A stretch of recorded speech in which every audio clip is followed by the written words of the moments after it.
Okay, moving to another topic. Yesterday at the UN, the Israeli Prime Minister Netanyahu denounced you as a Holocaust denier, and he held up blueprints of Auschwitz, blueprints, as evidence of the Nazi effort to exterminate the law. If I may get personal for a moment, normally I don't. I'm Jewish. I have had relatives, cousins, that were killed. How can you deny what is an obvious fact? Do you want me to speak about it? Yeah. You really would like me to speak about it? Of course. What my understanding of the Holocaust is the need to raise a number of questions, and I actually have raised those questions, but unfortunately my words have been distorted by the media, and sort of a new form of information is replaced with the very questions that I first initially raised, and then they call it information or the free flow of information. All right. As a university professor, I had in my own mind several questions that I spoke out loud about, and I thought everybody has the right to ask questions. Isn't that the case? So what? I mean, do you think raising a question is a crime? What's the question? I'll tell you the questions on my mind again. I am saying, if the Holocaust happened, should we not be asking ourselves where it happened? Isn't it the case that it took place in Europe? Of course. Very well. Who were the perpetrators? The Germans. So what role did the Palestinian people play in what happened? Wait a minute. That's another subject. Let me get a break. I understand. I understand. Let me get. I'll get right back with that. Don't go away.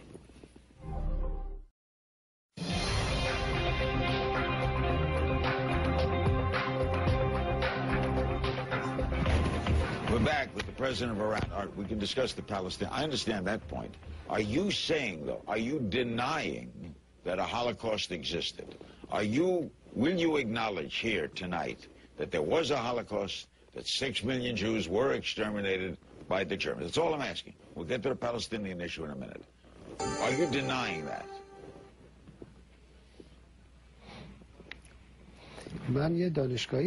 I am an academic. I don't speak like a journalist. And I do not wish to speak non-academically.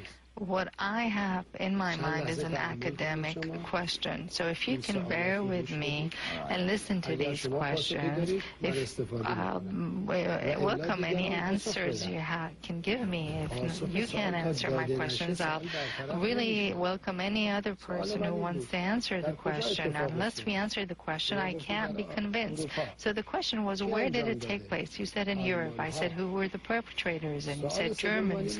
And my third question is, what was the crime committed by the Palestinians to be forced to sort of be punished as a result of...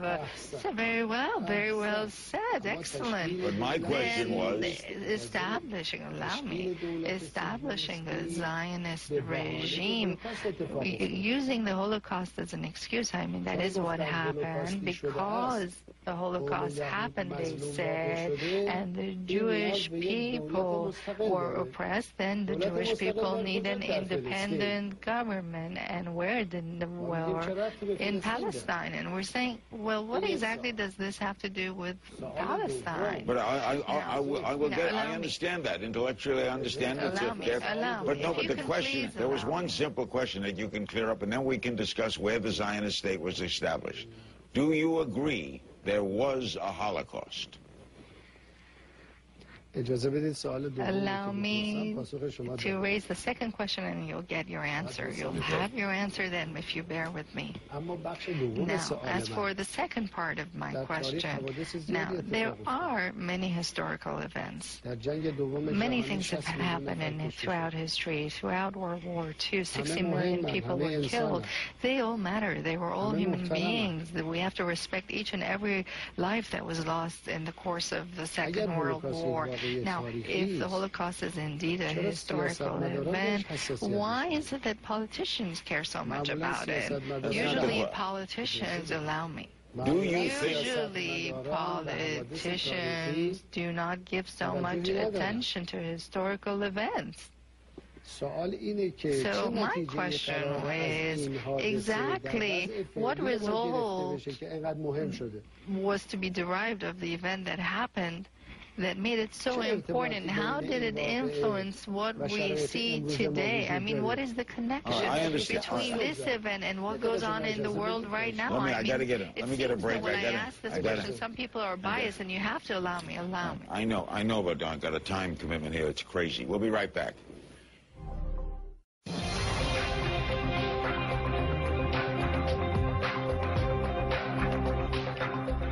A couple of other areas I want to cover, so the next time we'll get to this in fuller discussion. We have to finish this discussion on this topic. But you have to give me a minute on this. I know what you're saying. I mean, you said it last remember, you cannot violate the rights of the audience. I understand that, but all I wanted to know is, do you agree that there was a Holocaust? That's a simple yes or no. Do you agree that there was a Holocaust? Allow me. If you bear with me, I'll give you an answer. Was there a Holocaust? You want to impose your viewpoint on me? No, it's not a viewpoint, it's a question. Why do you want to impose your opinion on me? It doesn't work that way. Right now in Europe, there are historians, scholars who have differences of opinion on the subject of the Holocaust. I'm not a historian. I have nothing. History, I leave that alone.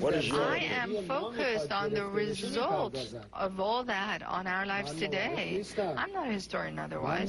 All I can see is that a historical event is being used in order to carry out genocide in Palestine, and I'm opposed to genocide. I understand. It's genocide that I'm opposed to. I got to get another break. So why is it that the Palestinian people should be subjected to genocide? I understand all that. And you make that point. That's it. That's the question. So, okay, a lot of things have happened in history. And you can share that one viewpoint and not be a denier. Okay. Right. I got to get to another subject. I think I understand what you're saying. If the European governments allow historians and scholars to freely engage in research that involves the event and discuss all their points of differences and come to a consensus and tell everyone what they think, that would be a great step. But unfortunately, even when a member of parliament sort of says something that goes against the common claim, they're ousted from parliament in Europe. I mean, so that is why we have to allow scholars to do Mr. Netanyahu didn't prove it to you yesterday? All right, we'll be right back. More moments. Don't go away.